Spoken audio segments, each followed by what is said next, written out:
specters and spooks and non-binary cryptids that go come during the night.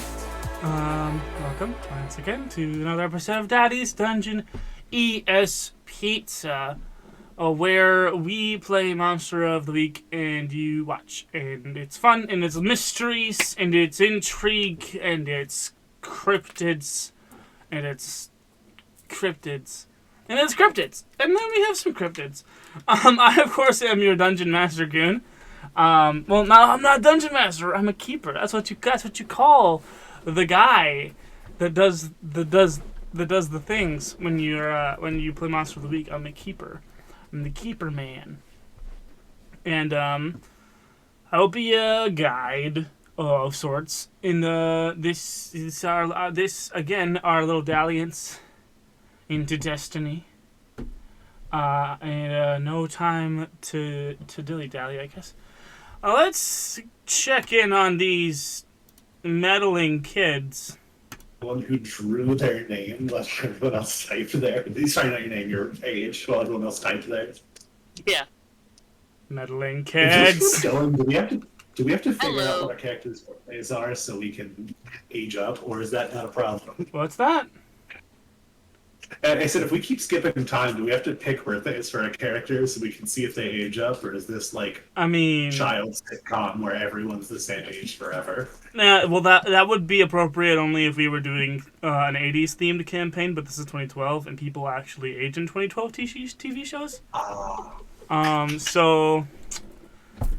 So yeah, go ahead and pick a birthday. Well, you don't have to tell me. I don't care. Just let me know if and when you age up. Maybe I'll do a birthday mystery. Birthday! I'm gonna pick some random. It's 2012, so. My birthday in game. I would like to make note that if you do choose a birthday around this time, it will be too close to Christmas and therefore suck. Yeah. Much like myself, I'm gonna have a summer birthday. Because my dad was really bored during the cold months. Oh, I get it. Happy birthday. It's like September. Happy birthday. I love that guy on TikTok. So last time we helped fishy friend Frock freely free-footed forthward. I tried to make that alliteration go. Yeah, Fishwalker. I tried to make that alliteration go as far as it could, and then it kind of stumbled. Last week we fixed the fish forthwith for fleeing to the forest. Yeah. Play me off, Johnny. Play me off, Johnny. To facilitate his fervor for fine farts. Farts. Fine farts. Fine farts. You did it. You just failed the landing, but man, did you do the flip. Oh, hell yeah. We fixed the flippers of the Fishwalker. Let's do the fucking show we do. Let's do the show we do. This week, our Patreon art that we did was a little homage to Miss Cerebellum, as Rose typically is. We have our fishy friend sitting on the floor like a child, being handed the little puzzle toy, and Rose is also standing there, just looking like Rose does. Very nice. And if you want to go check that piece of art out and all the other art that I've been making, like little snapshots of all the episodes that we've been doing, you can go to Daddy's Dungeon D&D on Patreon.com and sign up at the $5 level to just be chill and be cool and whatnot. And you can get your name over here in the Thank You Patreon place with such cool people like Green Otter and Brandt, Nicole Brandt. Calvin Noodles. Who's that last one? That guy sounds like Nicole Brandt. And then Ryland X Window. Who could they be? If you want to join those cool, and I presume very sexually attractive people, you can join the Daddy's Dungeon Patreon. Daddy's Dungeon D&D Patreon.com. And that's super cool. Would be super cool of you guys to do that. So, how to bring in this little mystery this week? I'm going to... One fan keeping track. It's the 24th of November. The 24th of November. It's the very next day from our from last we dallied diligently.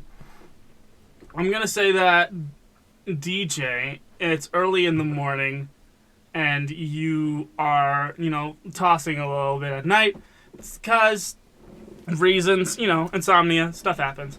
And you hear your dad. I've seen the horrors of the universe. Yes. Yeah, just you're plagued with unnatural knowledge. Rattlesnakes. Battle snakes. Fishwalkers. Jackalope. Yeah. Jackalope, of course, being the scariest one. Of course. When you overhear your dad in the other room taking a phone call from like the very loud noises on the other end of the line. You can obviously tell it's Officer Coffins.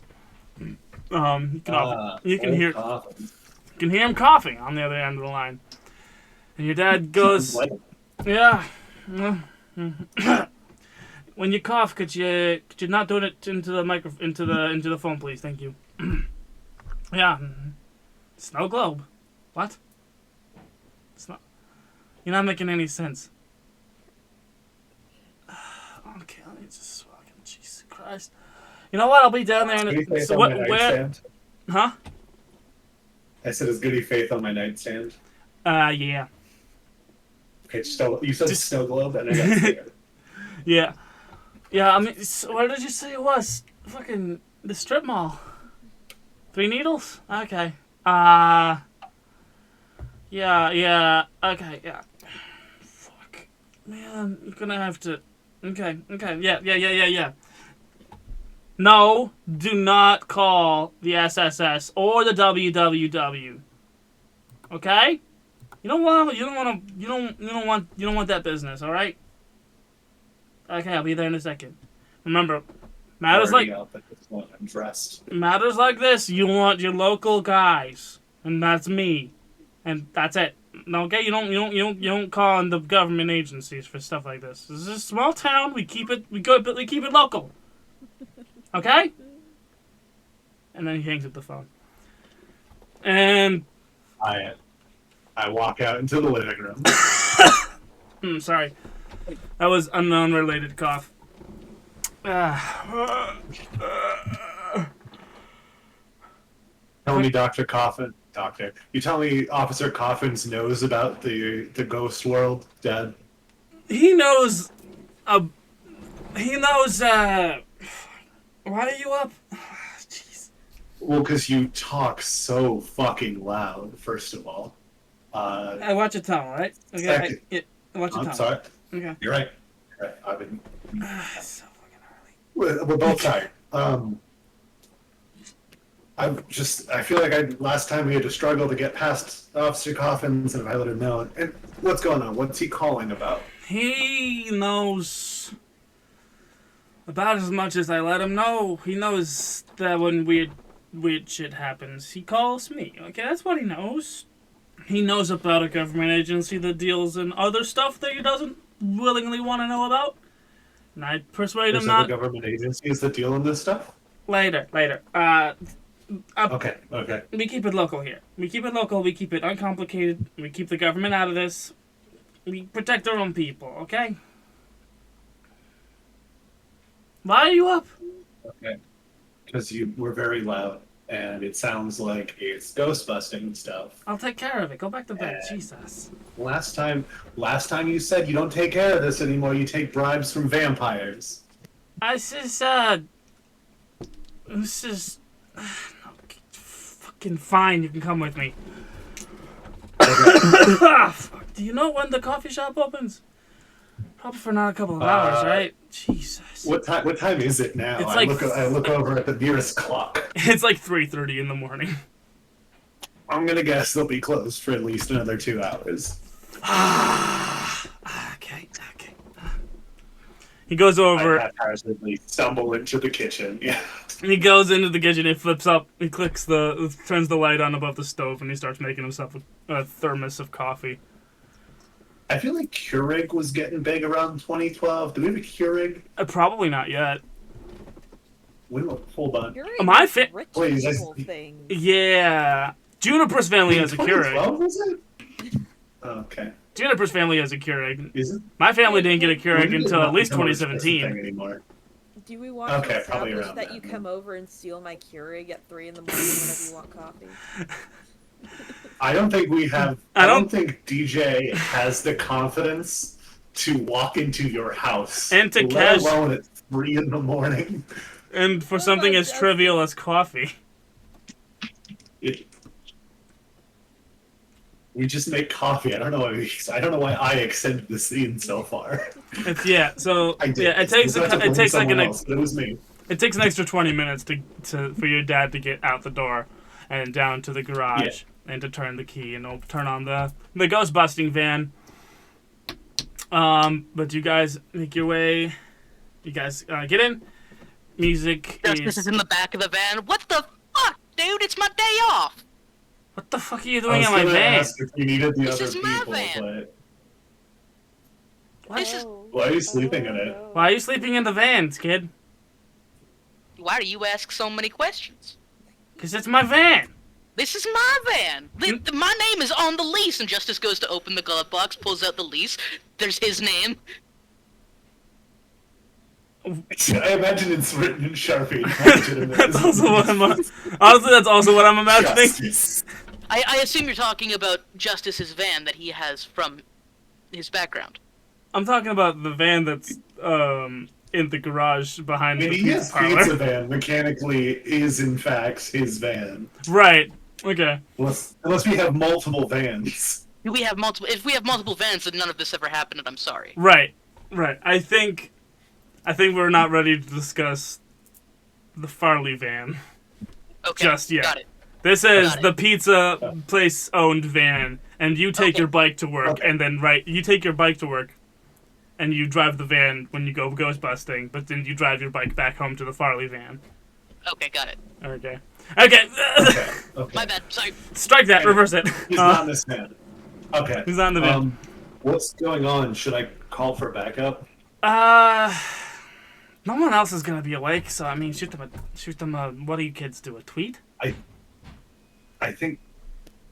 Hold on. I heard someone say tweet. I heard that tweets was like texting. That one time, some kid overheard. I overhear shit all the time. All right, come on. No. Anyway, I shoot Juniper a DM on Instagram. No, I assume that Juniper is up because that's some witchy shit to be up at exactly 3 a.m. So I do call Juniper. And I'm very surprised that my phone is ringing. Yo. We got ghosts. Can you meet us at... Dad, where are we going? We're going to the strip mall. We're going to Three Needle Tailor Shop in the strip mall. Three Needle Tailor Shop. Oh, your parents got a Keurig, right? Yes. Could you bring me a hazelnut coffee? Yeah, I could do that. Thanks. I don't know how to call Justice, so I'll see when he shows up, but Bang bye. on his door? Where, do you know where he lives? Absolutely not. Neither do I. Okay. We'll see you there later. Appreciate it. I've already. Apparently we can talk. Again, you have to remember that when we're trying to do a scene, just the conversation is sped up for everyone else's convenience. That conversation took 10 minutes. Same when I talk to my dad. What you DJ see as you and D Senior roll up to the strip mall.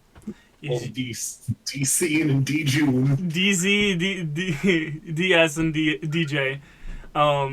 As you roll up to the strip mall, you see it's an orb of some kind. It's like, how do I describe this? Let's see. It's like a glass orb that just has materialized above and around the Three Needle Tailor Shop and like half of the two shops that are on either side of it. And just double checking, Three Needle Tailor Shop is the one run by Cotton Eye Joe, yes? This is correct. Good job. Who I now remember as Mothman. Who is a Mothman. Wait, A is this Mothman. what you were It's not a- asking? You don't know that just yet. Justice does. Justice is the only of the three of you who knows, because that was a little solo adventure he got to go on last time.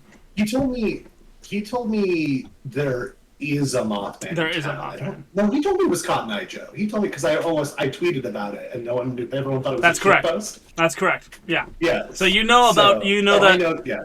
you know that about Cotton Eye Joe. You know that he's a Mothman. And Yeah. so this glass orb that has manifested itself around the Three Needle Tailor Shop appears to have. It looks, for lack of better words, it looks like a snow globe. There is white and light blue, like almost like imperfect like pixels of blue and white light that appear and disappear and kind of sway back and forth and kind of fall and descend and then climb back up to an original point. All kind of glitchy and retro-y, just kind of descending down and around the Three Needle Tailor Shop. And the only other car in the in the strip mall parking lot is a squad car with Officer Coffins standing a little befuddled with his hands on his one hand on his hip and the other hand on gripping a cigarette. Yes, Calvin. No, I was just waving at. Oh, I thought it was, I realized that. that was a It's question. very similar. I do the same thing. Yeah. Sorry. And he's having a cigarette, and he's just looking at this strange, anomalous thing. And DS and DJ, you both get out of the van. So, who else knows about this old mess, huh? Well, so, I, actually, believe it or not, I found it myself. Just by myself. I was following a tip, that there was just a recurring tip. It happens like every week or so that there's noise coming from, a little park area down by the river. And I was on my way to check that out, and then I saw this. So, looked weird, looked paranormal, and I called, our local guy. And he points to DS. So, no one else... Assume not, but just in the name of being thorough, no, that was a lie, right? No, that's a lie. He Cool, does on like a bi-weekly basis get a noise complaint from a local house that just happens to be near like a local park that kind of has a creek running through it. And when he went to go check it out this time, he usually doesn't find anything, but as he was passing the strip mall, he saw this anomalous thing. Alright. I'm gonna try calling Justice. I don't know where he lives to go bother him, so...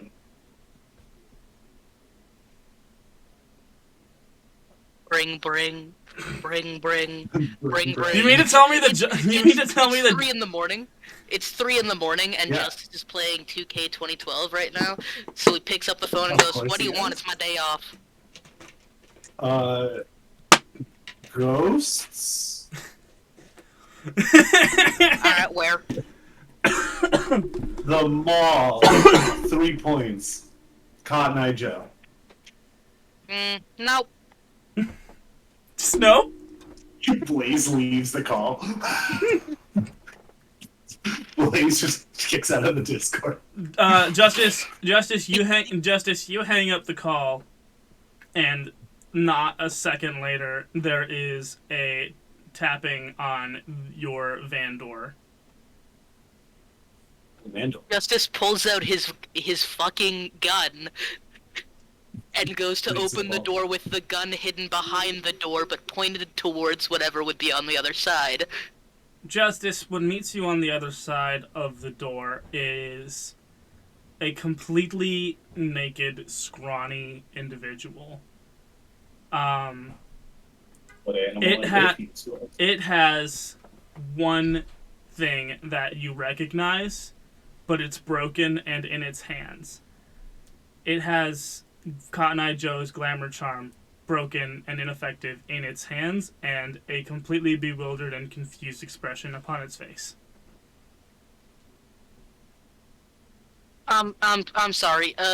Who might you be? The gun's still pointed at the door, pointed at them by proxy. Who might you be? I'm Justice, and you have happened upon my little place down here by the river. Can I help you?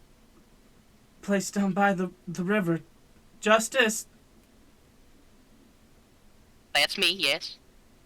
Yes. Mm-hmm. Place down by the... Hey, I'm just getting... Hold on a second, and Justice goes and, like, throws them a sheet. Put something on. Put on Justice. Oh, down by the... Oh. Happened upon... And... he wraps himself in the sheet. Just kind of slowly and awkwardly. Kind of like in a kind of odd jerking way that like a child, like a newborn, would like try to wrap itself in a blanket. Kind of like half ineffectively, half of kind of naively. Mm-hmm. Alright, look, is there... Justice gonna kind of... What does this person look like? They have short, curly brown hair. They are as skinny as they are tall, and they're kind of tall. They are as tall as Cotton Eye Joe was, minus the antennae that sprouted once from his forehead and the wings that formed his kind of beautiful laissez-faire, like not laissez-faire, beautiful like wings that came down and acted kind of like a cape. For all intents and purposes, it's hard for you to recognize his face because his eyes are usually a little bigger and buggier. But this is... You can read this bad situation, actually. Yeah, that's what I was thinking about doing, is reading a bad situation. I sometimes forget... I forgot that we were playing a game, yeah. Yeah, okay. Roll plus sharp, yep. Plus 1. Story. Alright, that is a 6 and a 5 and a 1, so 12. On a 10 plus, hold 3. At 12 plus, you may ask the keeper any question you want about the situation, not just the listed ones. Yeah, what the fuck's going on here? This was Cotton Eye Joe. This appears to be this appears to be all of what is conventionally human about Cotton Eye Joe minus his memories. Okay, got it. Which is like it's like a completely like blank slate up there, which is why he's only saying the words that you have said. Okay. I will use the other 2 because I can hold 3. Are there any dangers I haven't noticed? No, I mean you solved the nudity bit, so that's not necessarily dangerous, it's just uncomfortable. Okay, and yeah, I guess there's nothing else to do here.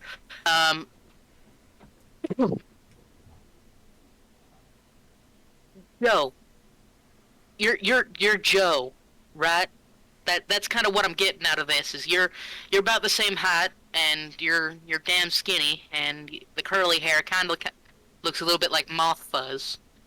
And just the way you kind of innately knew what to do with that fabric I handed you, kind of give it like a tailor's grasp, if you know what I mean. I'm getting the feeling that you're Cotton Eye Joe. Now, Cotton Eye Joe, what exactly are you doing here at this time of the morning? Joe, Taylor, happened upon your van. That's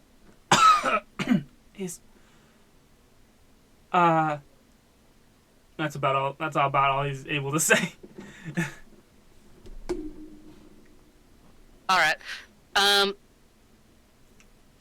I assume you know how to ride on the back of a motorcycle, because I'm going to take you into the sheriff's station, or maybe the hospital. Actually, yeah, maybe get you to a hospital. You look like you need some medical help, possibly, that I cannot provide, because I am... Yeah. Anyway, Justice gets out of the van, puts a pair of pants on, because he was totally not wearing pants. Of course, of course. Puts on his wife beater and a jacket, and goes to start up the engine to his 1970 Honda Shadow with saddlebags. Ooh. Saddlebags. Stows the gun in one of the saddlebags and says, "All right, can you get on the back of this?" Can I? Here, just and I motion for him to give me his hand. He kind of slowly gives you his hand. And I lead him over to the bike, and I get on the front of the bike, and kind of mime for him to do the same to the back.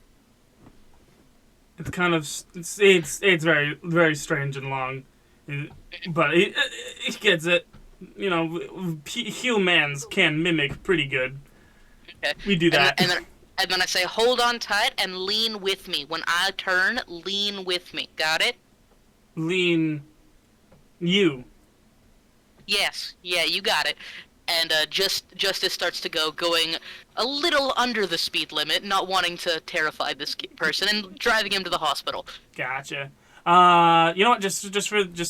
I'm gonna say that the literal man-child that you have on the back of your bike is gonna be enough of a little bit of screwy. I'm gonna need you to roll to protect this man-child on the back of your bike. So roll protect someone. I have +1 while driving. Plus tough. So roll plus. I have 0 to tough, so this is just +1. Mm-hmm. That is a 7. So mixed success. You protect them okay, but you'll suffer some or all the harm they were going to get. How do I do that? I assume he wasn't leaning with me. No. There's where exactly are you taking him? Trinity Peaks General Hospital. Trinity Peaks General Hospital. So as you're driving actually. So the park that you kind of squat is on the way, like from the park where you squat to the hospital. The strip mall is on its way, which is not is a lot is I don't have to justify. Wow, why do I? Okay, words. Too many thoughts. Stop. It's on the way. So you do pass the anomalous snow globe, and I think I would probably turn in to see that.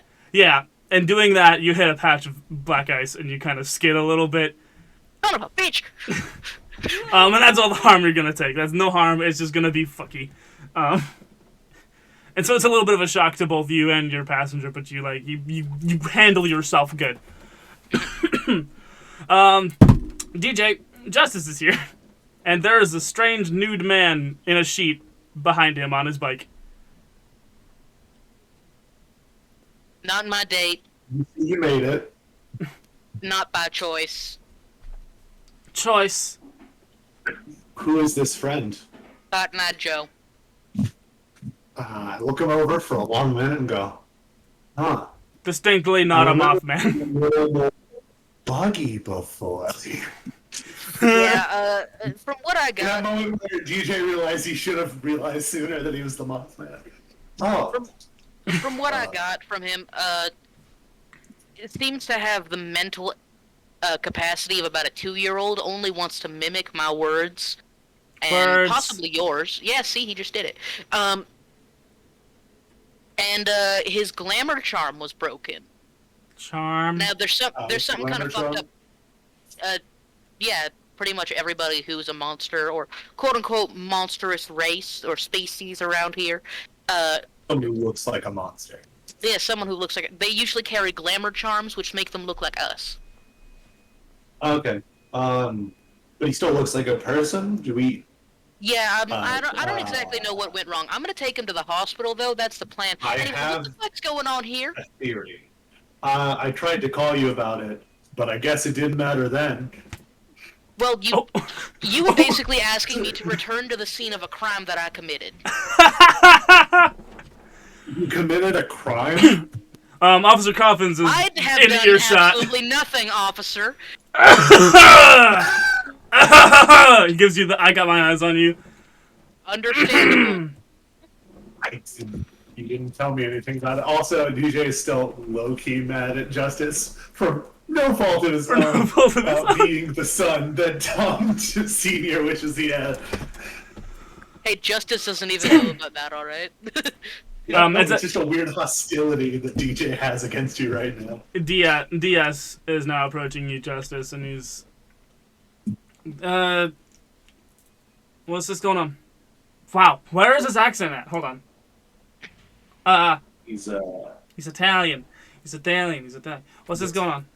There you go. Alright, so this here on the back of my motorcycle is Cotton Eye Joe himself. What? No, it ain't. Yeah, I know. He's got about the mental capacity of a 2-year-old that only seems to mimic my words. That's no change from the last time I saw him. Well, it was a hell of a change from the last time I saw him. But, yeah, anyway, he seems to be in kind of a bad state. He showed up at my place of residence just naked as a jaybird, and... Hey, Joe? Joe, hello? Joe? Joe, hello? Where's your charm, buddy? Why is he southern? Hold on. Where's your charm, buddy? Hold on there, sport. Hold on, dear. Where's your charm? Where's your charm, dear, huh? Where's your charm? Can you show me your charm? Charm? And he kind of holds out the glamour charm. It's a piece of black velvet and a kind of orange-yellow gemstone that is shattered into a couple of pieces, and the velvet is strewn apart. Gem. Outrageous. Yeah, I see that. Yeah, truly outrageous. So, can you tell me what happened to you? I don't think he can, Dan. Happened upon Van Justice. Hey now, they did... Hey, was that a lie? Naked. I don't know how my ability works with nonsense. Naked. Every word that he says is... No, it's... Every word that he's saying is true, and Gem is truly, truly, truly outrageous. Yeah. Hey, Dad. Yeah, what's up? I'm working on a hunch here. Can I get like a list of every person in the town who uses a glamour charm? No. Like you could write a list for. I think. No. The necromancer. What? Might be There's a necromancer. Have you not been reading our reports? Of course not. Reading is for nerds. You made us write them. I make you write them because I need to if whatever. I think the guy who made the fishwalker is unmonstering monsters. That's very serious. I'll look. He's not wearing a glamour, and he still looks like a person. In fact, I think he looks more person-y than before. We've seen him combine humans with animals. What if he's doing the reverse as well?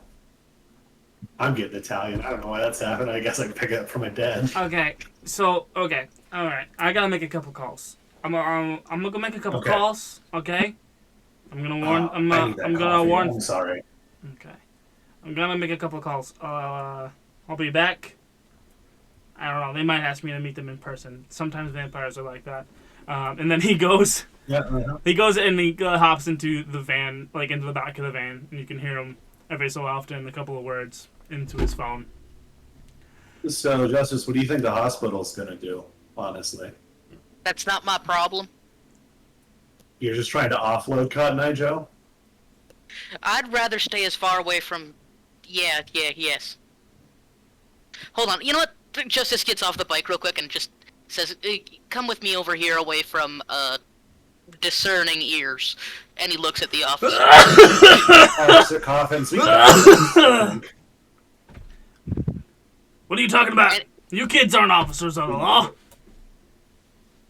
We're officers that of was my dad. You still in our called heart. him. Yeah, he's the paranormal guy. Called us.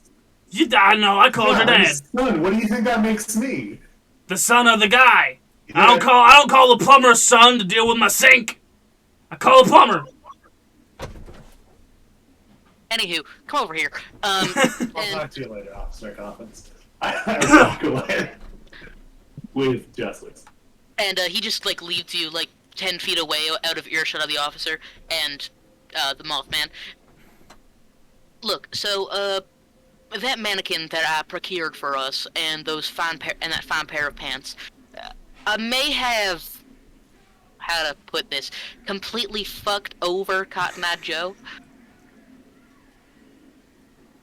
Basically, he wanted payment, of course, for the jeans, and I owed him a favor from the past, and I may have done a little bit of subterfuge and general trickery to achieve a goal that I needed. Because I didn't want... Pants. Well, I don't like to pay for things, alright? If I can get away with it, I don't like to pay for things. I'm strictly against capitalism. Okay, never mind. You've completely changed DJ's attitude on what you just said. With that sentence. I feel like if we fix Mothman, that would be the favor completed. Like you'd at least be back where you started from, yes? I feel like, Whereas if you just drop him off at a hospital and nothing ever happens to him when he does eventually come back to normal, you might be an even step deeper in the old hole, as they say. Juniper, you finally have arrived on your bicycle. Yes. You just see us bickering 10 feet from the rest of everyone else. I have a tray holding 2 coffees on the front. Nice. Well, you see, I'm not exactly in the pleasing people business, as much as my demeanor gives it off, and I am certainly a people pleaser. I'm a people pleaser for ulterior motives. If that makes any sense. We're here to... Okay, we got 2 missions as far as I'm concerned. Yeah. Figure out what the fuck's happening with that orb and fix the fucking Mothman. Well, yeah, and I'm down to figure out the orb, but I want nothing to do with the You know what? Fuck it. I'll just do it all. Thank you. I don't feel like I'm asking much. I don't. It's just like arguing with my dad. This is my day off. You're asking plenty. I better be getting double time for this. He looks over at Dom. He's in the van. Closed. He's making calls. I'll tell him later. This is a Saturday, okay? It's my day off. It's 3 in the morning. It's all of our day off. Well, yeah, that too. Double time. Better be. That's why we've got coffee. I only brought 2, though. So sorry. That's fine. That's fine. I hand DJ a cup that says, "May your morning be beautiful." That's adorable. I was looking That at is coffee very cups while cute. these guys went off. I like to imagine that's everything on your notepad. You weren't taking notes at all. You were just writing coffee puns. Some notes. And also coffee puns. Most of them are also just Awesome. fine. Okay, good. Okay, well, I take a sip of the coffee. Let me catch you guys up. Orb, we genuinely know nothing about that. That's Cotton Eye Joe. You may notice he's not the Mothman. I think the Necromancer... Yeah, I think the Necromancer might be unmonstering people. And I don't know how to feel about that. Young man, I hope you don't use the term term necromancer lightly. DJ, you turn around and you see a tall, mustachioed man in a top hat and a cane standing behind you. How close behind me is he when he says like that a sentence? foot and a half. I throw a knife. That's too close. There is Roll to kick some ass. Officer of the law right there. It's not a thing that I think about when I panic and throw a knife. It's never like roll kick some ass. Consequences. Roll kick some ass. I just panic. It's a panic response. All right, let's see here. Kick some ass is tough, which is at least a 0 for me. You'll check. Grand old 0. The grand old, honestly, not that bad. 0. Nope, it's -1. I was wrong. It's -1. So you yeet this knife behind you, and this tall. Oh no, I didn't roll -1. Of course. How do you roll a -1? I did roll 8 - 1, 7. So I did barely pass. You and whatever you fight inflict harm upon each other. The amount of harm is based on the stat. Okay. So you yeet this knife.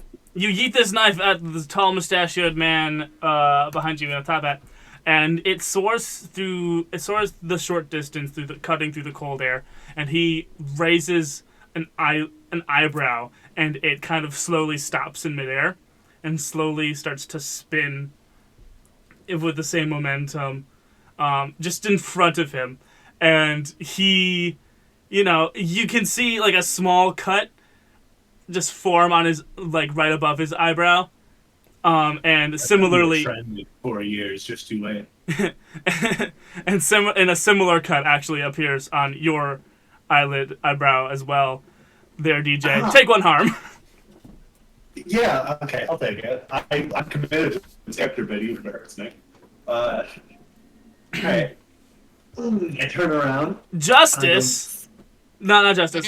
Juniper, you recognize this as the Sir Dr. Splendify Esquire of the WWW, a subsidiary of the SSS. Oh, fuck, yes, okay.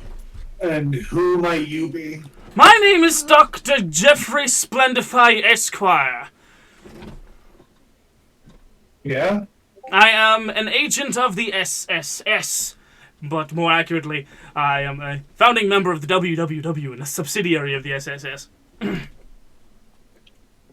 And this... Look, should the justice first.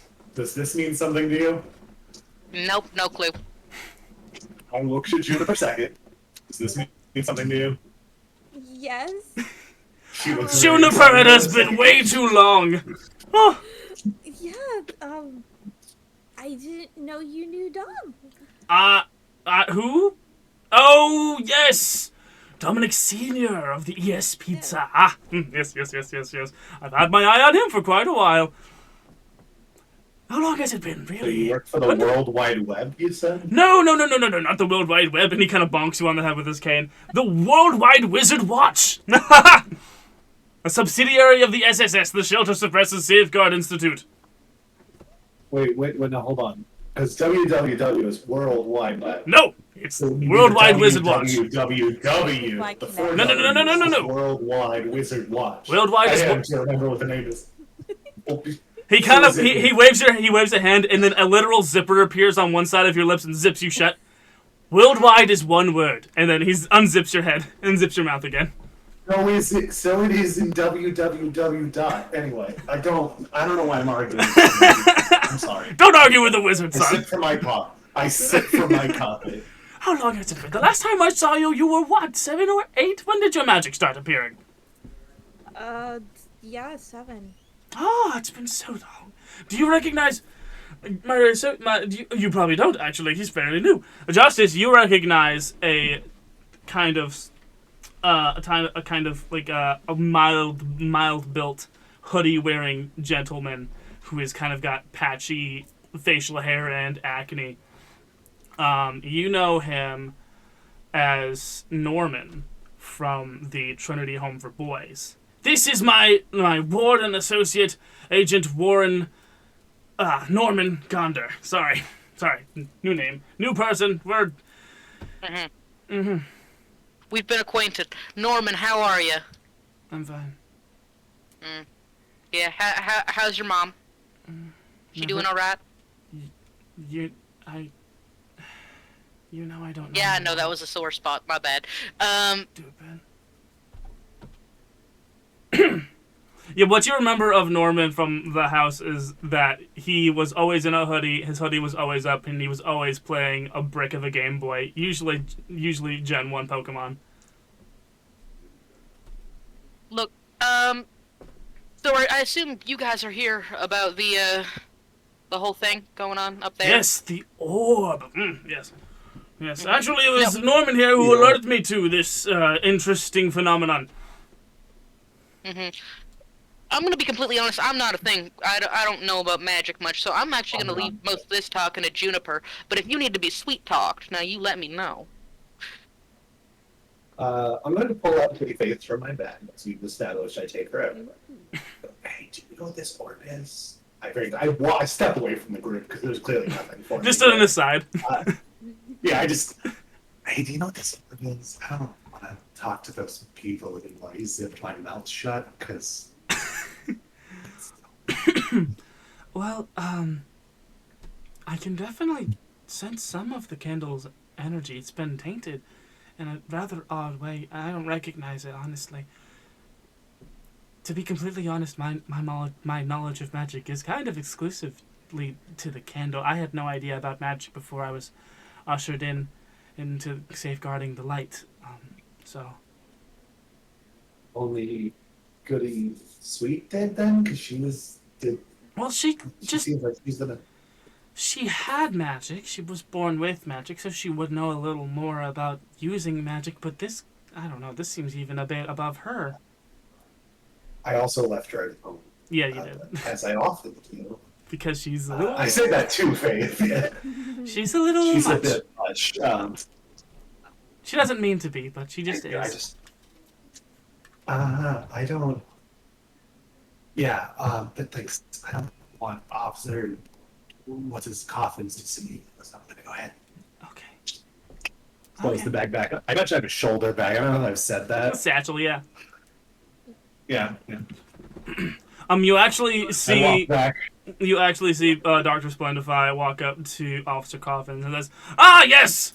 Uniformed officer of the law! I am Agent Splendid of the FBI." And he produces an actual FBI badge and flips it open and shows Officer Coffins. Now, hold on. To be clear, though, that is a lie. That is technically not a lie. He is so he is a part of the FBI. Technically, SSS is a subsidiary of the FBI, and the WWW is a subsidiary of the SSS, which is a subsidiary of the FBI. It's just it's turtles all the way down. Yeah. Yeah, such a great reference. Right. So yeah, anyway. Technically not a lie, but there's more layers. There's more bureaucratic layers to it. There always are. There always is.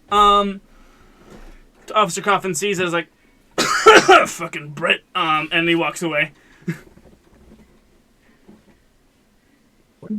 Anyway, I can't think of a better time to connect the dots. We've Go all been for in the it. same room for like 10 minutes. Connect the dots. Yeah. Roll. Connect the dots. Yeah. 8 plus 3, 11, which is hold 3. Cool.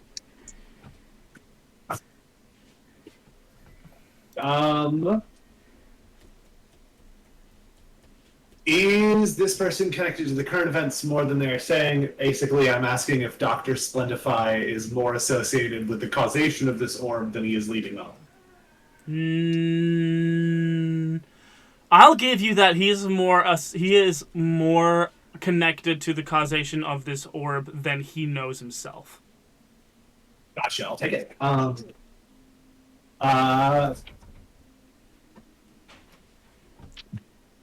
Oh, this one might be a curveball to throw at you right now. I feel like I've used this one enough. How does this mystery connect to the bigger picture?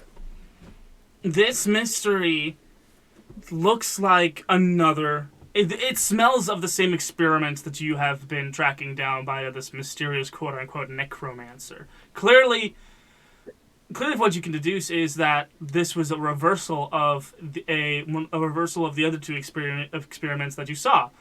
Instead of combining 2 into 1, this time the necromancer appears to be trying to split 1 into 2. But there's some kind of third element that has yet to be discovered. Some kind of third element that has caused this orb into being.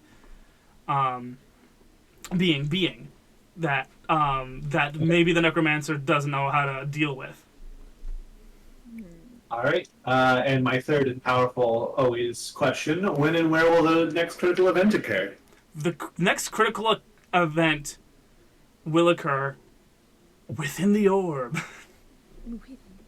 Within the orb? Within the right. orb. Well, we obviously need to find a way in. Yeah. I look to you guys and go, as I assume every time This sounds like... I'm literally sitting there like... This sounds like reading another bad situation. Okay. I need to, or someone else needs to? I mean, it's a team effort, man. Whatever you team want to do. I'm just the keeper. A bad situation, you said? Why don't you go ahead and read a bad situation? Anyone want to help me? Help me put some clues together? I'll roll help. That one's... What's cool? There were sci-fi noises happening outside my room.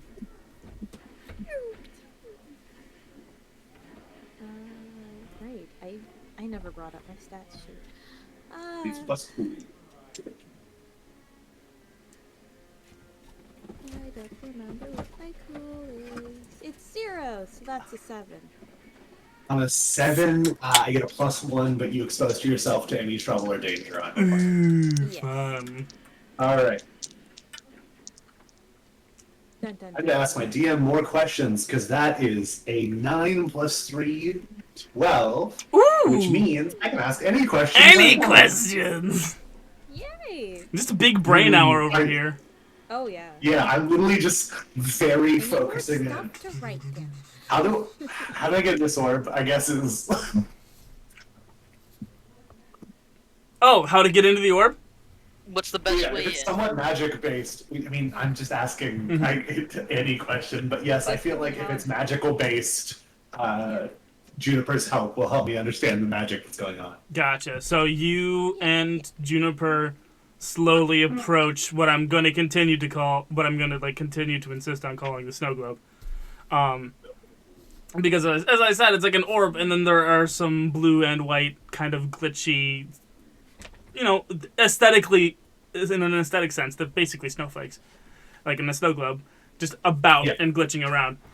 So you and Juniper approach the snow globe, and I'm just going to say, you, DJ, you pick up a rock, and you throw it into the snow globe, and it passes right through, and it falls and hits the ground. Okay.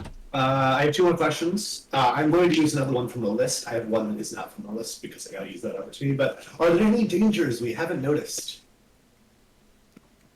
You just say yes if the answer is yes. I don't think it can tell me 100%, but... No, No, we got the long and short of it? Okay. Yeah, no. Final It question. just seems just an orb. The mechanics within the orb are yet to be revealed, but I wouldn't necessarily call them dangerous. Can the Mothman be fixed without the candle? Is my third question. And you can tell me if that's too much, if I'm asking too much. The Mothman cannot be fixed without the candle and a second thing. Okay. Because I am still acting on the assumption that if we somehow got the candle back, Goody Faith could help us undo some of these. Because she is so far said she could. You do still have Justice and Juniper. You still have chunks of the candle wax that you found from the shack. A few of them, yeah. You did use a little bit to help fuse the fishman back into a more sexy shape, but you still have some left over. I don't know if sexy is the correct term, but go Well, okay. I specifically said shape of water, so... Alright, well, anyway, I'm going to walk over on the van. What's up? We're going in the orb. What? We're gonna go in the orb. Is it safe? As far as I can tell, yes. I did recon first. I also have not told Juniper and Justice we're going in the orb. I'm in a very grumpy mood. It's 3 a.m. My dad doesn't love me as much as Justice does, as he does at Justice. It's a whole weekend. It's just the whole thing. And Justice sees you open the van and rushes to your side and looks at Dom. By the way, this is my day off, so we're getting paid either time and a half or double time, right? It's definitely overtime. So many things happening. Why are you going into the orb? Because I don't know that I've explained to my dad that I got weird psychic powers, because I think he just thinks women can do it. That is exactly what he thinks. Good job. Good job remembering. Yeah, I don't think he knows that I got some psychic shit going on in here. And I go... It's less psychic and more beautiful mind, isn't it? Yeah, I feel like distinctly knowing whether or not people will lie has to be like a magic thing. That's what's been existing in the back of my head, canonically. Okay. But I don't know if it's actually true. I assume it's like, not like Juniper's magic, but maybe a different kind of magic. Just like the 3 ghost tchotchkes are a different kind of magic than Juniper's magic. Right. Yeah, anyway, that's how I've been thinking about it. I just think about it for a long time. I go, trust me, I really think that's what we need to do, and I don't think there's anything dangerous about it. Just give me that list of people so we can figure out. And also, I don't know if you've seen that the Dr. Splendid whatever is here. I don't know. What? There we go. Dr. Splendid. Dom pushes you out of the way and gets out the van and looks around, and he sees this tall, spindly man in a top hat. He said, "Hey, this is my turf. You get out of here." Dominic of E.S.Pizza. Take Justice in Juniper's hands and start walking towards the orb. Let that situation. You spindly magical mother, and then you guys are inside the orb. I assume they go with me. I assume they do. Oh yeah. Inside the orb. Just back away. Inside the orb, it appears to be. As soon as you cross the threshold, it is no longer nighttime. It is daytime. In fact, it is like afternoon.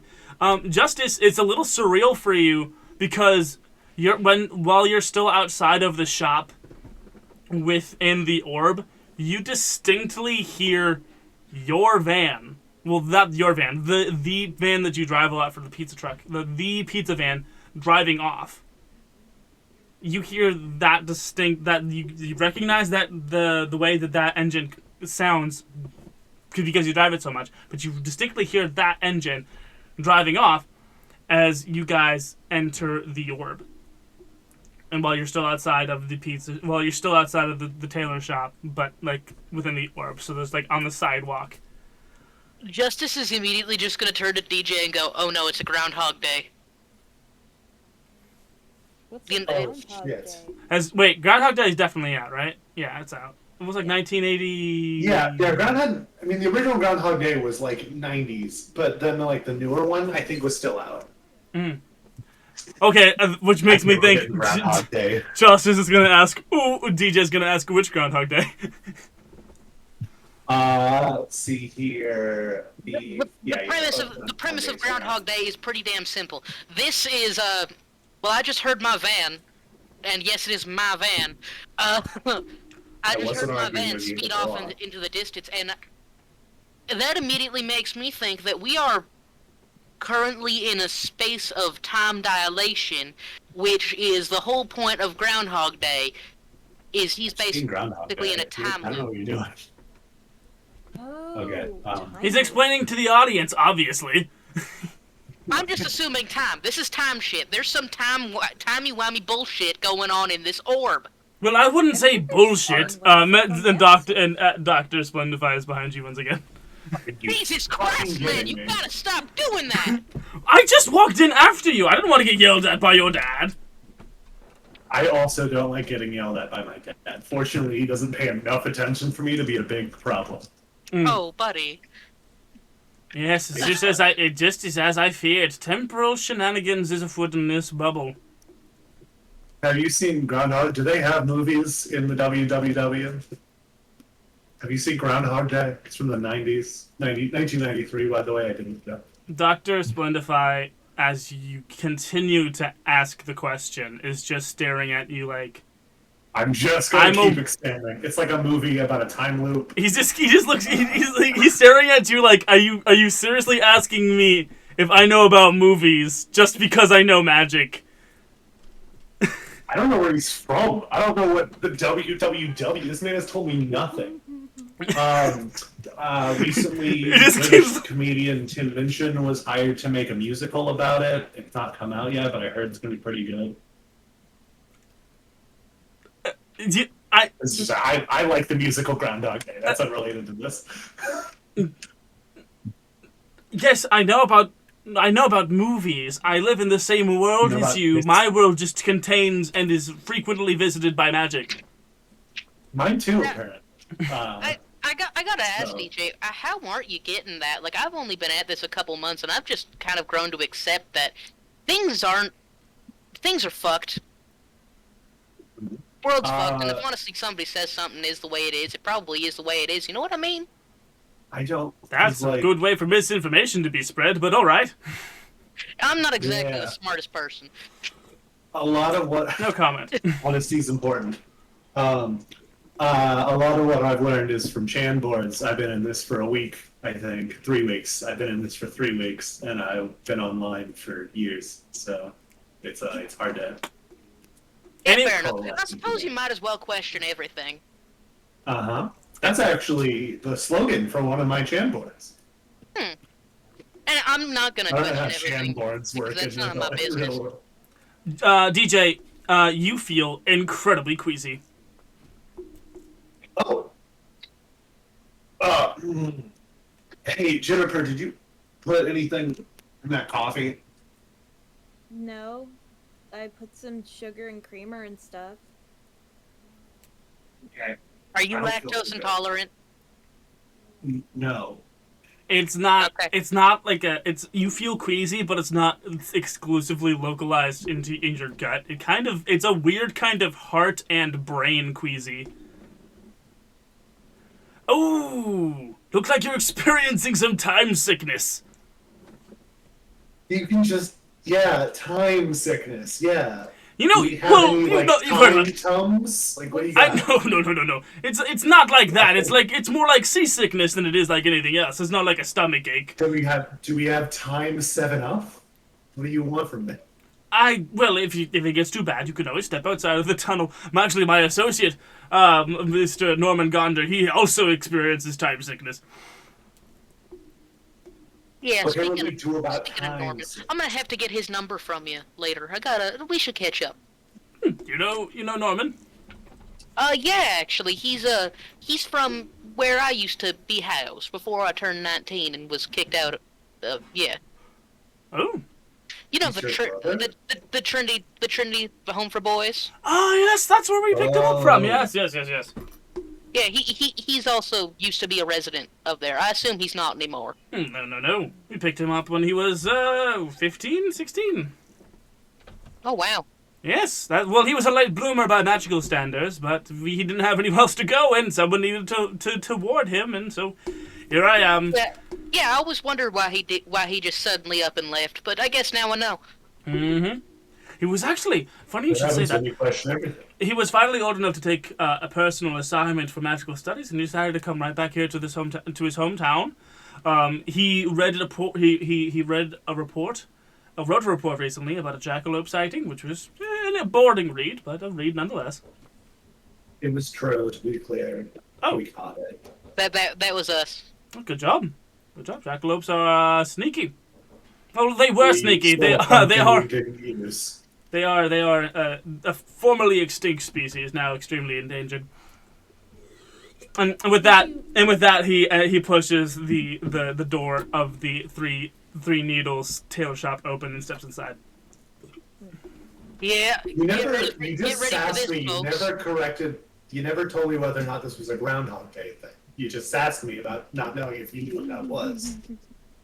In fact, I'm noticing a lot of that, of just sassing me for the way I talk about things instead of answering my questions. Who are you talking to in this situation? I'm talking to the doctor. Who is inside. I'm following. I'm not just like saying. You did say you were following him. I'm gonna talk to a guy who's not in the room anymore. Presumably, I'm gonna go. I talk to people who aren't in rooms anymore all the time. Usually because I'm sassing them. I'm not a crazy person, Goon. I love you. Anyway, I'm gonna follow after and ask. Because DJ doesn't sass people behind their back, he does it straight to their face. That's a good way to be. Well, they're being sassy. I want to pore over my notes and see if there's anything I can do about the time sickness. That would be investigate a mystery? The mystery of time sickness? I'm going to put my hand to my forehead to see if my cut is still there, because I don't know whether or not we are affected by the difference in time we are at. You go up there and you feel around. It's still there. It stings when you touch it. Okay. Cool. I didn't know if we got, like, our bodies also went back in time, you know? Mm-hmm. Yeah, that's 9. Okay. It's 9 on a 7 and 9. Hold 1. What happened here? What sort of creature is it? What can it do? What can it hurt? Where did it go? What's it going to do? And also ask what magic was done here. Time sickness. Time sickness. I now realize that investigating mystery wasn't really good for investigating the time sickness. So I'm just gonna tell you that time sickness will go away slowly with time, but some people have it so severe that it's kind of debilitating. It doesn't really seem like DJ has the debilitating level of time sickness nauseation, but it will slowly get better over time, and it's not like going to kill him. I was just wondering if there was anything we could do to, like, mitigate the symptoms. I mean, there's always... You can use magic and cure a disease. This is true. Or neutralize a poison. Oh, yeah. Yeah, we could totally... That went so well last time. Oh, yes. Well, let's... My character does not say that. He doesn't remember You can roll to magic the time sickness effects away. Oh, yeah, that's 9 on the die. That's a lot. Works imperfectly. It has the effect of like half a Tums. Well, it's 9 on the die. Oh, 12! Okay, we'll add some benefit. You know what? Not only does the time sickness go away, I'm just gonna DJ gets just a free +1 to his next roll. That's how good the magic is. Yeah. Juniper, what specifically did you do to DJ? I put his mind in a state of stasis so that it's not affected by the surrounding area. So, okay. For you, it's like we're outside the time bubble. Weird, but okay. I imagine like a second like dome or an orb just around DJ's head, like Sandy Cheeks from SpongeBob. It's like a fishbowl. Oh. The time sickness is gone, and the orb makes you see really good, I guess. Okay. Thanks, Juniper. I appreciate it. Just for anyway, you didn't answer my question, Doctor. Yes, this is a Groundhog Day kind of thing. He gestures over to a black orb that seems to be floating in the middle of the tailor shop room. That there is an illegal magical item called a scrying orb. It is specifically designed to see the future. And you see that after a couple of seconds, while he's pointing at it, the orb falls to the ground and splits apart into many different shards and scatters across the floor. And that is why this is all fucky. The shards only remain split apart for like 2-3 seconds max, and then they slowly start to shift back together, and you see the clock on the wall start to rewind 1 whole hour, and the orb floats back to the back, and you see a bunch of needles fly back to wherever they were within the shop. And Justice, your body, it feels compelled and puppeteered to walk outside to walk outside of the shop and then come back in. So right now your body is like kind of like rewinding back to the top of the hour when you first arrived at the 3 Needle Tailor shop. Like when I first arrived at the Three Needle Tailor shop for the first time to con the shit out of Cotton Eye Joe? Yes. Yeah. Alright, so Justice walks in the door and sees Cotton Eye Joe and sees that he's working with somebody and goes to sit down in the corner. Don't see Cotton Eye Joe, however. You see a floating pair of pants on the floating pair of pants and a vest standing, air quotes here, standing on the pedestal in the middle of the room, as your body is forced to relive the hour, kind of. And the things that are floating around, reliving their position within the time, is a tape measure, some needles, and a tiny little brown moth that's just kind of floating about where Cotton Eye Joe's head would have been. And you guys, DJ and Juniper and Dr. Splendify, they're just there taking up space that they weren't taking up, empty space that isn't but they're not being compelled to relive the hour because they weren't there for the initial hour. Justice goes about how that hour would have gotten. He sits in the chair and then waits for the patron to leave, and he sees him leave, and then he goes over to where he would be able to see Cotton Eye Joe, and just starts talking. Hi there, Joe. Yes, I know you don't exactly love me. I understand. But for the sake of simplicity, it does play out exactly the same without you having to have memorized the entire interaction from last session. Yeah. Just know that just magically speaking, everything. Dr. Splendify, he kind of he adjusts his monocle and he looks around. So, the adverse magical effects caused by that orb is that everything that was here within the recorded hour in that orb is forced to relive its position within the space within this hour, and it keeps repeating itself. What we need to find is whatever caused the orb to be shattered in the first place. Now, we're stuck in the 11th hour of a bad thing, and we need to fix it. Yes.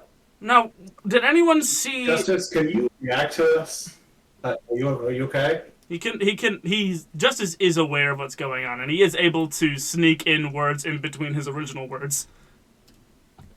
Yeah, I can hear exactly what you're saying, and this is extremely discomforting. Yes, actually, I have this one of a kind, and pulls out a flashlight, and... Well, the flashlight's not in... Well, wait, do you still have the actual flashlight with you, or on your person? Absolutely, it was his flashlight. Gotcha. You pull out this demon flashlight. It's just a regular flashlight. Mm-hmm. He just upsold it. He just upsold the crap out of it, yeah. And starts describing the flashlight and goes, "I literally can't stop, guys. Please help!"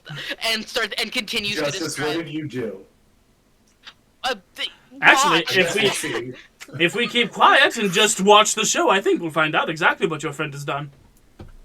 Do the needles, does the magnet and needles knock over the orb? I guess is what I'm looking for. Well, you watch the interaction take place. It's really weird because it's just Justice pantomiming to a floating moth that's just there. Not even flying. The wings of the moth aren't even just out. They're just kind of it's just there like a floating JPEG of a moth almost, or like a floating just at rest 3D model of a moth. Just where Cotton Eye Joe's head would be. And so you see the interaction take place. You do see the moth and various other tailoring equipment fly about and around this, where the mannequin was and the pants that was created. Man, tenses in this situation. You got this, I got this. Time travel tenses. Time tenses. Ooh, that'll make a good podcast. We gotta not pitch a fucking podcast. We're doing one right now. As the things are working, you see Justice quickly make something, turn around and duct tape some magnets together, and then wrap them in a piece of cloth, and it kind of looks in the shape like it's the shape of the flashlight. He tucks the flashlight in his waistband, and brings it to him. Here's your flashlight for such wonderful work. Is this the crime you did? He lets go of the flashlight and it just kind of floats there. He picks up the mannequin with the pants on and starts to walk out the door. There's nothing there. There's nothing there because the mannequin's original mass and pants, the original mass, aren't present. But you're forced to pantomime picking up the mannequin. Believe me, just as he walks out, because he didn't say anything as he walked out, goes, believe me, what you're about to see is not going to improve your opinion of me, and continues to walk out. And on such thin ice already. You see the moth. Yes. you see the moth, like inspect and look over the magnet decoy, and you see it bring the magnet up to its mouth, and start to nibble on it, where its mouth would be, and slowly just eat the whole of the cloth wrapping, and it's presented with the floating magnet bundle. And you see all of the needles within the tailor shop fly from their various locations and stick to the magnet, and you approximate the jerky, cartoonishly dodging motions of the would-be the entity formerly constructed and being Cotton Eye Joe would have been. And you just say, we know he's not here. You can just say you're a Mothman. The would-be Mothman. And that lasts for like a good solid 5 minutes, and then Justice, your body is out of the tailor shop. And once and you hear ding-a-ling-a-ling as the door opens again. And Justice re-enters. Did we see what broke the orb? Like what knocked it The over? orb has not been out yet. Oh. The orb has not been out yet.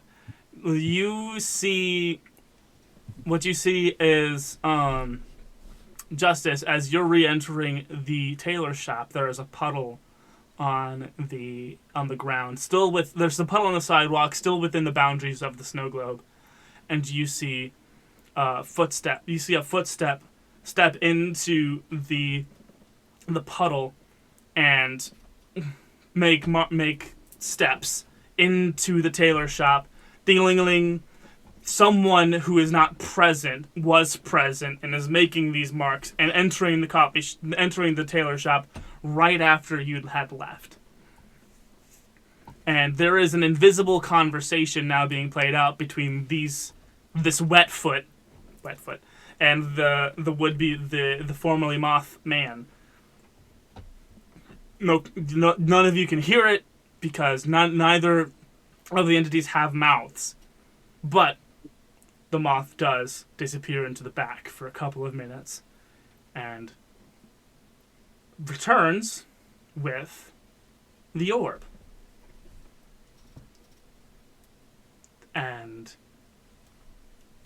a few more minutes pass. They seem to be haggling. The orb kind of shifts as if the Mothman is just changing the way he's handling it for a couple of minutes. There seems to be some kind of argument, some kind of disagreement, because he starts to handle it relative to the position of the moth kind of defensively. And then the orb drops and shatters.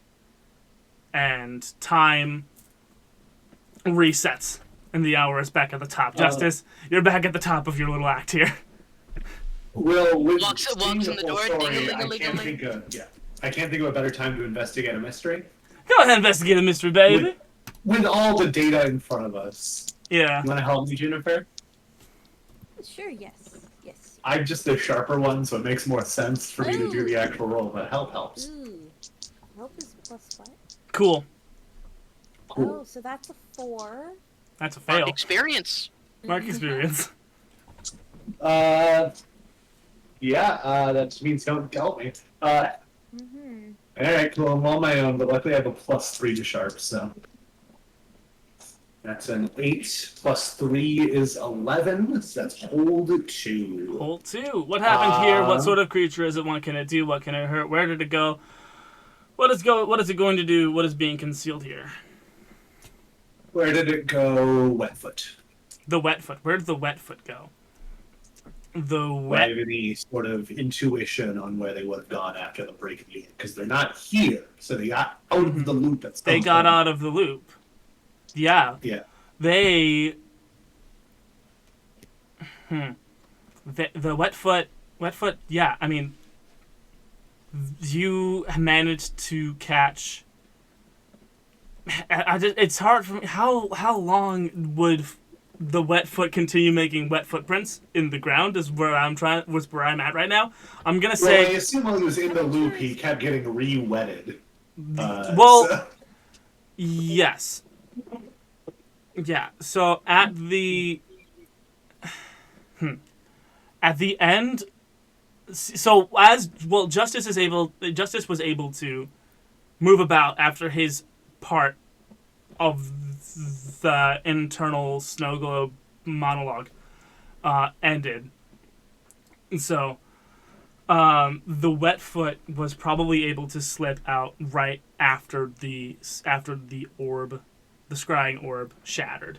You remember seeing like a sharp, like the last footprint made like a sharp turn, kind of scraping on the floor a little bit, dragging out, making a wide arc of moisture on the ground. It's so hard to describe that. So at that point, it looks like the Wetfoot was trying to sprint out before it was caught in the loop. Okay, this one actually makes more sense than it normally does, since it's a time travel reviewing. What was it going to do? Wetfoot again. The Wetfoot appears to have wanted the orb, and obviously it wanted the orb, and it also. Why would you not? There's no way you would have known that at that point. No, no, I just wanted the orb, or maybe okay. It either wanted the orb or was pretending it wanted the orb to keep the Mothman's attention. Okay. Okay. Don't you quantify? We see what happened. How can we fix it? Justice does not look like he's having fun. I'm getting a weird catharsis about this. It would appear we can if we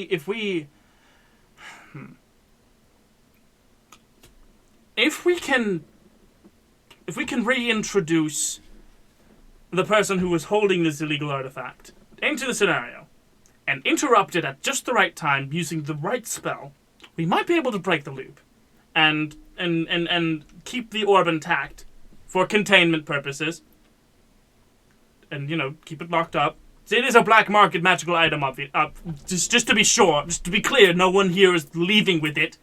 I am the one who will be leaving with it.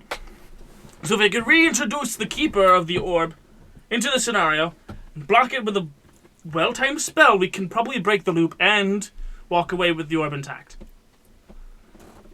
As to the how, as to the how or the why the orb was shattered in the first place, we would need to introduce whoever stepped in that puddle into the scenario as well, so that they would be forced to... My current working theory is that it's our necromancer, and I know that necromancer probably isn't the right word. Now that I know there's a whole wizard organization, I'm going to guess there's standardized terminology, I don't know. But he's the guy, we've been going after this guy recently, who has gotten this candle that does ghost stuff. This person has the spirit candle. Has this localized spirit candle. Yes, that's what it's called. Yes. Thank you. Yes, it's called the spirit candle. Otherwise known as the light, it is the gateway to the universe, to the global consciousness, etc., etc. Yeah, have you guys heard about fishwalkers yet? Fishwalker? You mean creatures from lagoons? Lagoon creatures? No, not the creature from the Black Lagoon. I'm talking. That was a movie. That was a movie. That was a movie.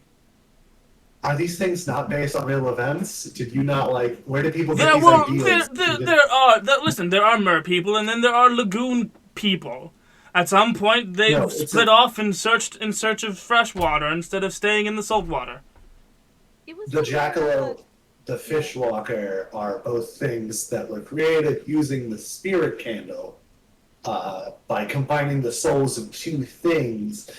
Lighting the candle, and then once the souls start to separate, once they're right next to each other, they stop the candle. I explained the whole process out because I don't 100% remember, but it was explained to me at one point.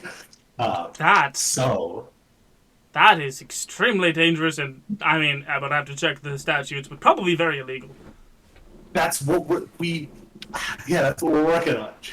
That's why we're doing the things we do. Oh, well, good. I'll have to keep in touch with you guys on that mystery. It sounds like this is his deal.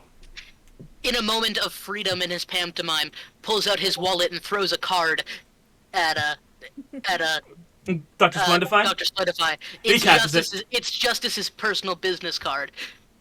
Is that eggshell white? Nice. He actually. Is that a fucking American Psycho reference you just made? He pulls out his own business card and kind of slips it into your pocket, just as in the middle of your pantomime. Mine is very light lavender, and it's got a little runic little window. And if you rub your thumb against it, you can open like a temporary channel. We can talk. It's very nice, very magic.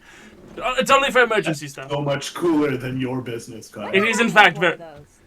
I gave you one when I visited. Probably not. Oh, that's right. It wasn't one of. It wasn't. Oh, these are new actually. Here, it gives you a business card. Gives you a business card. I was 7. Can I have one? Sure. And he hands you one. Thank you. I will be saving that for a rainy day. I don't think I'm wearing my suit at 3 a.m. Actually, I don't know what this was. I put it in the back of my each of those business cards has a temporary emergency, like kind of magical FaceTime. Kind of like a hollow. This kind of is like my promise as a player. You're gonna regret giving that to me. It's like a maximum 30-second like short call emergency line to Dr. Splendify. Mm-hmm. Gotcha. All right. Can you guys please help and stop this? And Justice is continuing to admit. I'll be just 100% honest. I don't know Dr. Splendify at all, so I'm going to leave you two while I go get the moth. Probably more of the man than the moth. At this point, the man, yes. The man. I'm gonna go get Cotton Eye Joe. Justice out with you? Justice is wrap my arms around Justice's waist, but I feel like he is much, much stronger than I. Hold on. Justice really isn't. You know what? This would be an act under pressure, I guess. Under the pressure of history. Acting under historical pressure is such a metal set of words. Acting under historical pressure. It's plus cool. And that's Snake Eyes, baby. Snake Eyes? Mark experience. Yeah, I'll take the experience. So yeah, you can't fight the flow of time, baby. And Justice is just gonna have to play out this pantomime for one more round until he's free, and then at that point, as the door opens, I just go, "Nope, we can't." Walk out. It's fine. This isn't so bad once you get used to it. Like as soon as the past Justin had left, Justice, you're free to leave the circle. Yep. So TJ, yeah, you walk out, and you see just standing, kind of a little too close to the edge of the circle, is Norman Gonder, or Agent Norman Gonder. He's like, hey. Hey. What's your deal? I'm the doctor's sidekick, kind of. Do you like being Dr. Splendify's sidekick? Okay. I mean, there's a reason why I decided to do personal projects and come out here. I call What's your project out here? This place is the hotbed of paranormal, magical stuff. It just keeps getting interesting the more and more I look around here. So. Yeah, I mean, that's a lie, by the way. It's not getting more interesting. It's not getting more interesting. So you're very bored. I'm sorry, one more time? You're very bored? I wouldn't say bored, but I am amused. That's the truth. Okay. He's pretty amused. It's just that, like, I have, I think, been involved in at least 3 or 4 paranormal things in the last 3 weeks. And I don't think I've seen you in it. So what are you doing? You probably have seen me, you just didn't notice me. I'm kind of unassuming. I'm going to stop you right there, champ. I notice everything. It's kind of a problem. Okay. I'm sorry. DJ, I don't know why DJ is randomly suspicious this guy, but I'm going to keep digging in. Okay. Do you... Just... I'm sorry that I'm just that boring. That is a lie. He's not sorry. And he knows that his life is extremely not boring. You're not sorry. But why are you so close to the orb if you're not going to go in? I'm pretty curious, but I get really bad time sickness. You and me both, champ. He is really curious, but not in the baseline definition of curious.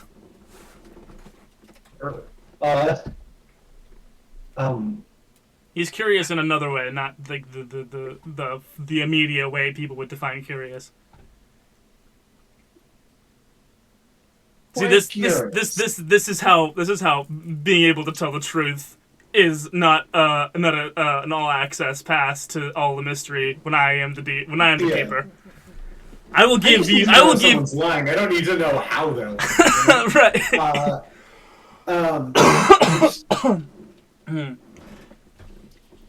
I look around for the van, for my dad, and for the man that we left out here unattended. Yeah, your dad and Officer Coppins are both smoking next to the van, next to the van is the bike, and the Mothman is still there because he hasn't been told. Well, Joe is still there because he hasn't been told to do anything else. Joe. You, Joe. I'm sorry, I keep coughing. Yeah, it's okay. You play your character to cough, so I'm just going to assume that's background noise to this vignette that we've developed. Joe. And I kind of wave at Joe. Joe.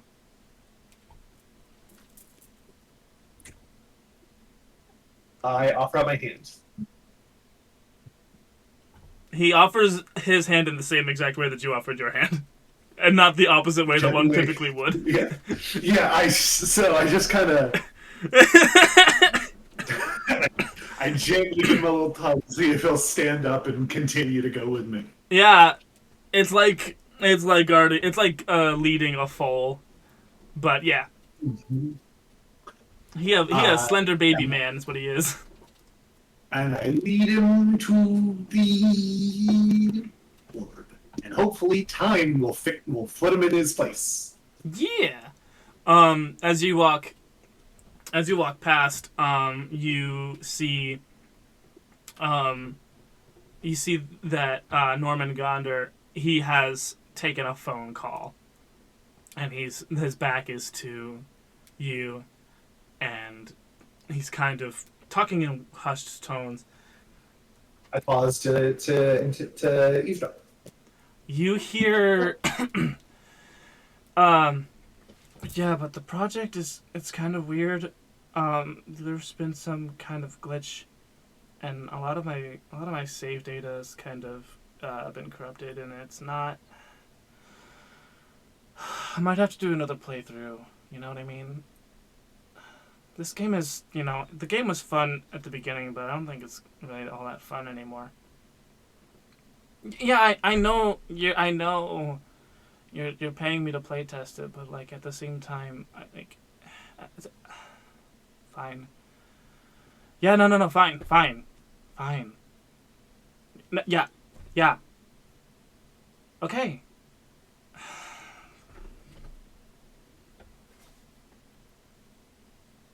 I know. I step into the orb. I'll end this conversation. Yeah. As you enter the orb, the time sickness kind of washes over you again. It's a little, and Moth and Cotton Eye Joe, as the second that he is completely in the circle, he is superhumanly shuffled into the scene, and the moth that formerly was his head kind of is now his forehead. It's just kind of there on his forehead. This naked, scrawny Cotton Eye Joe is just about and walking around doing the scene like before. Justice, your play partner now is completely nude, and you are forced in this menagerie. Justice kind of just looks at you guys and goes, "Really, fucking really," and continues to pantomime. You need to see what he said to the wet shoe, wet boots, whatever his Wet name. boot, wet shoe man. And yeah, fair enough, and just continues to pantomime until he has to leave. And it's not long until Justice has to leave. And Wetfoot comes in, and you hear Cotton Eye Joe says, "Curse you, Justice!"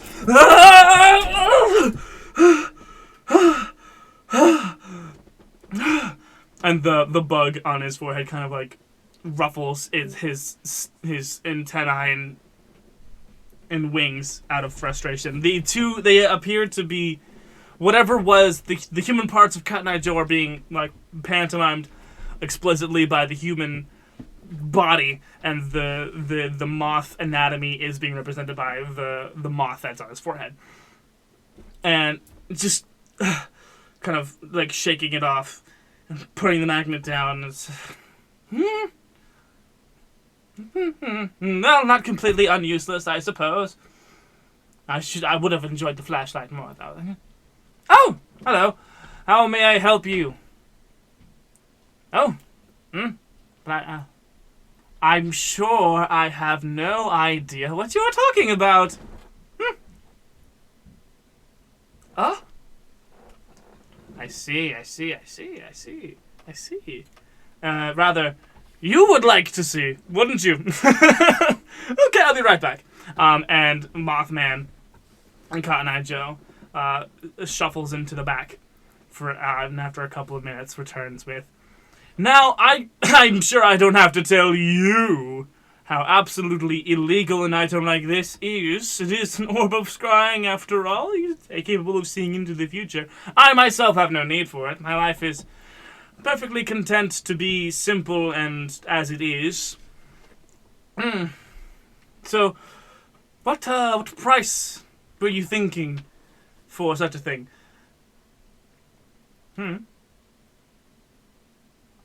I don't know. It's a very taboo thing to have. I'd be some kind of a fool to part with it for such a cheap price. Oh, come now. Don't trifle with me. Ooh. Now isn't that a pretty light? That's rather interesting. And you see... Be ready with a spell. And you see... a hole... You see that the glamour pendant had become whole when Cotton Eye Joe entered the field and had reaffixed itself around his neck. But at this point in the play, there is a hole in Cotton Eye Joe's throat, and the glamour charm breaks apart and falls to the ground. And Cotton Eye Joe is dying. Yes. The moth is still on his forehead as Cotton Eye Joe slumps to the ground and the orb shatters. And after a second, the moth detaches from Cotton Eye Joe's forehead and Cotton Eye Joe's body float up. And then the moth starts to fly independent of itself, and Cotton Eye Joe stands on his own 2 feet. And then there's 2 seconds where the human Cotton Eye Joe is kind of looking around very scared, and but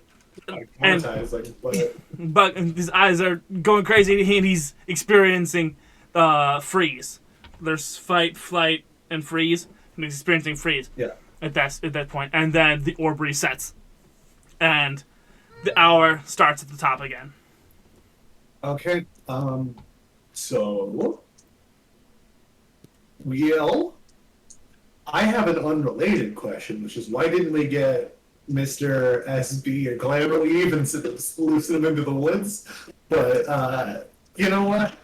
I'll leave that one unrelated for now. We need to get that or stop that orb. Do my magical friends have an idea? This is going to be a rather big.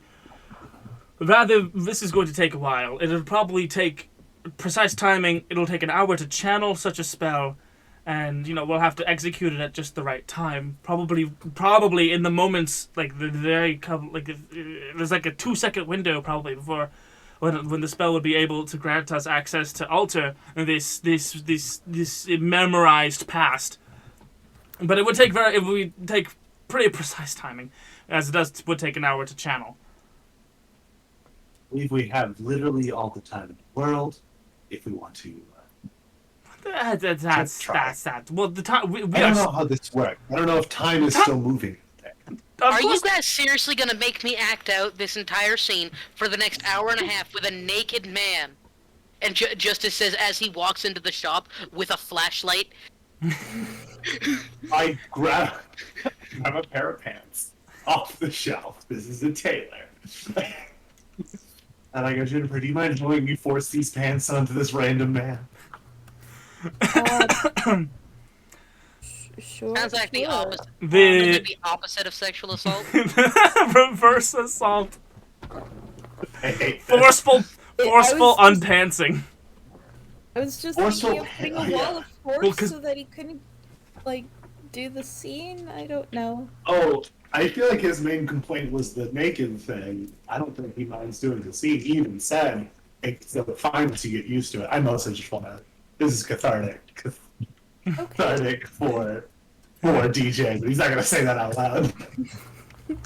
Pants it is. I mean, we could probably get all hands on deck. Juniper, what was that little thing you did to help DJ with his time sickness? I put his brain in real time while his body stayed in here. Like a little bubble, like an air supply for a scuba diver. Yes.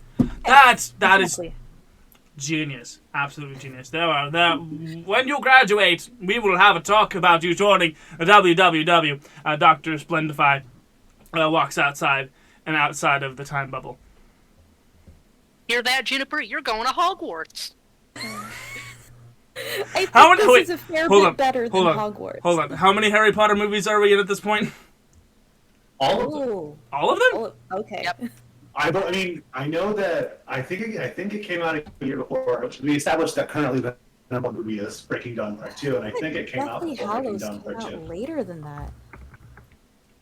I think it did. I may be around old, but it does feel like the Harry Potter series ended recently. Part 2 of Deathly Hallows came out last year. Yeah, 2011. In 2011? Oh, wow. Oh, yeah, so the Hogwarts is well-worn pop culture territory. Yeah, it's... I was just curious as to how many Harry Potter... came out in 2001, so... That is wild, actually. Wow. So we moved from the cinematic franchise of Harry Potter right into the Marvel then. Yeah. Yep. They it was a smooth transition. Exchanged wizards for superheroes. Not a fair trade. Same shit, different day. Anyway. So yeah, Juniper, you're going to Hogwarts. Yes, possibly. Yes. What are we doing here? Can we figure it out, please? So why were you asking about the stasis bubble? Oh, Dr. Splendify already left because he's gonna try to convince Norman. Like, you presumed that he's gonna go talk to Norman about getting over his debilitating time sickness. Aww. We're gonna try working together to stop Justice here. Yes. If we both grab him, maybe? I was thinking a wall of force. Oh. This would be magic. Yeah, baby. I don't know what magic you can do, so I'm never gonna guess that we should do magic. I specialize in ethereal elements like force or air. That's really cool. I can tell when people are lying. I don't know if that's it. I also I told consider you that magic. before, so. Is your And mom as we know, I can get anybody anything from anywhere. Yeah, by screwing over Mothman. Hey, nobody ever said This it was is a fun easy. conversation to have over putting pants on Mothman. Yeah, Okay, let's put the pants on the man. I don't know. It's not like you. It's not incredibly hard because because Cotton Eye Joe is walking around the patron that is currently before justice, and so like he does have like it's like shimmying it up and getting his foot in the like holes and whatnot. No. Whenever he gets lifted into the air, we can just slip the pants on. We just slip some pants on. Okay, so you guys wait until that part of the loop. Air faucet. And so when you wait till that part of the loop, and Cotton Eye Joe and the Mothman and the moth separate from each other, and Cotton Eye Joe is floating, and then he falls to the ground, and he's scared and whatnot. This time in the loop, or after the orb shatters, Cotton Eye Joe. The random number generator in Cotton Eye Joe's empty brain chooses flight, and he runs out of the shop. I guess roll to kick some ass then, I suppose. Roll to kick some ass! What are you doing? I'm gonna tackle the Mothman. Roll to tackle the Mothman. It's gonna need the opportunity to say that sentence. Roll to tackle the Mothman. Woohoo! Which is probably gonna be our picture for this session. Unless, what did you roll?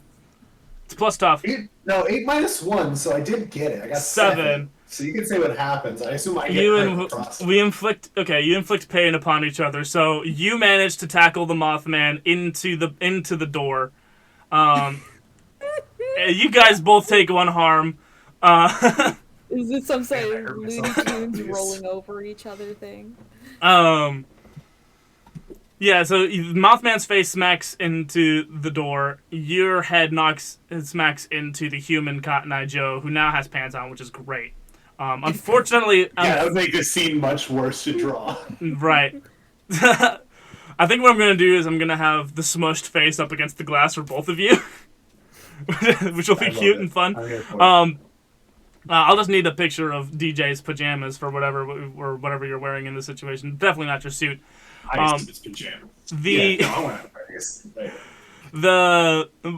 But shortly after the tackle goes down, the time loop resets, which unfortunately means the pants fly back off of Cotton Eye Joe and back onto the rack. That's right. Pants. I fucking leave the orb and go see if there's pants in the van. Okay, as you step outside of the time orb, you see you see your dad and you see Officer Coffins and the 2 vehicles. You don't see Dr. Splendify or Norman Gonder.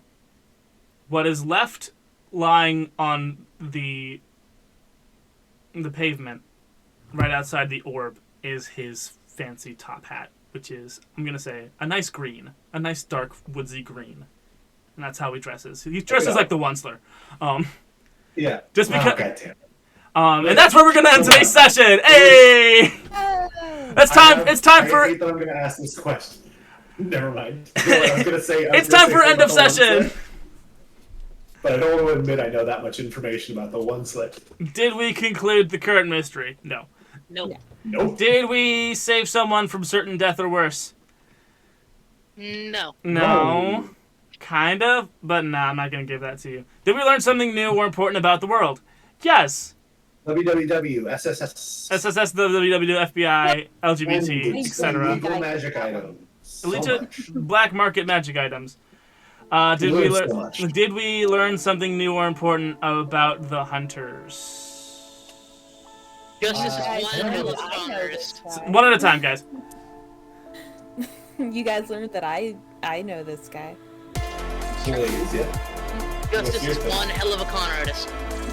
I did know that. I think I already knew that one. If you- But, I mean, if you- learned that listen- Juniper got her powers at 7, and what her specialties are.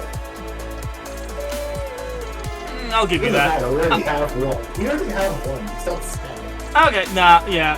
I'll give you one experience then. All you guys. You guys get one experience. Thank you guys so much for watching. Tune in next week as we continue on our little snow globe escapade. Little snow day time. Mothman mystery. I am no time like the present. Snow time. Snow time, like, ooh, actually, I actually like that. I actually like that. That might end up being the episode title for this week. I of course have been your keeper, the goon, the goon daddy, the keeper. Thank you guys so much for watching. Playing, of course, as always, our Flake has been the Noodle-Doodler, aka DJ. Yeah. Playing the Crooked, aka Justice, has been aka smokytheblaze. Again, you cannot prove that in court. Playing our I don't know what to say, but I can't think of anything. Playing our spell slinger, aka Juniper, has been also aka the Window Goblin. World Lord! Thank you guys so much for watching. Tune in next week for more magic and monsters, and strictly a non-D&D way. All right, this is magic and monsters in a completely non-high fantasy setting. All right. Very low fantasy. Oh my God, I love you all. You guys have a nice week. And as always, who's your daddy?